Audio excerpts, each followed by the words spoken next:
Taaksiiwwan amma sanitti mukaan hojjechuu qofaan haga $800tti hojii hojjettan arrasaniif dhufeera guys. Gaafa $1 geessan haga $800tti baafachuu dandeessu jechuudha. Baay'ee salphaadha. Baay'ee dhugaadhas wanta simiruun qabu. Linkii isaa Telegiraamii koorasniif kan ka'a. Viidiyoo kana erga fixxaniin booda linkii isaa Telegiraamii koorasniidhaan fudhatu jechuudha. Haala nama isinitti agarsiisuun taaskiiwwan jiran hojjechuudhaan $1 keessan baafachuu dandeessu jechuudha. Egaa osoo namni ittiin baay'atiin dafaa shaqaradha. Salphaadha baay'ee. Gara viidiyootti adabarru namoota baay'ee bira akka ga'uuf like share godhaa. Subscribe gochuun maatii kanatti makamaa. Let's go. Egaa steepii kana hordofuu dagatina. Tokkoffaarratti VPN konneetu gootu jechuudha guys. VPN kan fedhe haa ta'u konneetu gootu jechuudha. VPN barbaadan erga konneekt ta'uu isaa adda baastaniin booda as keessaa bahuudhaan isarratu jechuudha. Gara Telegiraamii koo deemuudhaan linkii kana click gootu guys. Linkii ammaa kana click gootu jechuudha. So gaafa kana maal gootu download now shot kana click gootu. Gaafa click gootan Play Store sin baasaa. Kanaan booda install gootu jechuudha. Install goone yoo ta'e install gootu anamma godheera waan ta'eef kanaan booddee open gootu jechuudha. Gaafa open gootan kan sin baasaa. So while using the app jettuun jechuudha. Then quick login jettu click gootu. Quick login jettu kana click gootu. Kanaan booddee kanatti egaa saala keessan genderii keessan jechuudha click gootu. Kanaan booddee mallattoo kana click gootu jechuudha. Kanaatti sin baasa jechuudha.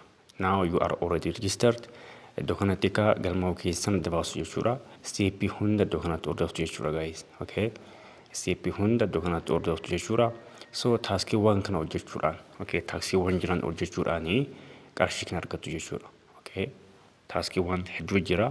So taaskiiwwan kanneen hojjechuudhaan qarshii argattu jechuudha guys. So task reward jettu kana click gootu. Task reward jettu kana click gootu jechuudha. Okay. Task reward click gootu. Kanaan booddee akkuma agartan taaskii hedduu jira. So taaskiiwwan kanneen kana tokko isaa hojjechuudhaan jechuudha. $10 argattu jechuudha. Okay. Akkuma agartan kun vaaluuwwan isaaniis gubbaa jiru jechuudha. Tokkoffaarratti, lammaffaarratti, sadaffaarratti vaaluu qaba jechuudha guys. So vaaluuwwan kanneen asirraa walitti qabachuudhaan $1 gaafa geessan withdraw gochuu dandeessu jechuudha. Live seenuudhaan maal gochuudhaan jechuudha. $1 kana baafachuu dandeessu jechuudha. Taaskii hedduu jira. Taaskiiwwan kana asirraa walitti qabadhaati. Taaskiiwwan kanneen gaafa claim godhatanii kaatan tokkorraa kaastanii 3-4 ta'uu danda'a baafachuu dandeessu jechuudha. Haga $800tti baafachuu dandeessu yoo taaskii hunduma isaa fixan jechuudha. Haga $800tti baafachuu dandeessu. Taaskii hedduu jira. Laayifii galuu dandeessu. Just gaafa kophaa teessan gaafa firii keessanii gaafa hojii hin qabne qonnaa booddeefaa taaksiiwwan kana hojjettanii qarshii argachuu dandeessu jechuudha. It's very easy, it's very clear. Linkii ammaatiin galtu jechuudha. Linkii ammaatiin seentu kanaan booddee gaafa fixanii kaatan my coin jettu kana click gochuudhaan $1 keessan gashitanii baafachuu dandeessu jechuudha guys. Okay. My coin kana click gochuudhaan $1 keessan baafachuu dandeessu jechuudha. Tokkorraa kaastanii aga $800tti baasuu dandeessu. Garuu taaskiin dirqama dhumuu qaba jechuudha. Linkii isaa Telegiraamii koorasnii kaa'een jira. Telegiraamii koo join gochuudhaan taaskii kana hojjetu jechuudha. Akkuma isiniin jedhe $1 kaastanii baasuu dandeessu.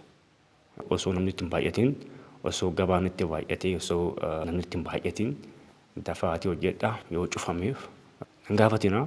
Garuu sa'aatii kana you can do it. Hojjechuu dandeessu jechuudha. Dhumuu danda'a, sin darbuu danda'a waan ta'eef dafaatii hojjedhaa isiniin jedha. Wantoonni akkasii hin barbaadu yoo ta'e like, share, subscribe godhaa. Linkii isaa immoo Telegiraamii koorasniif kaa'een jira. Achiidhaa fudhadhaa. Nagaan ta'a.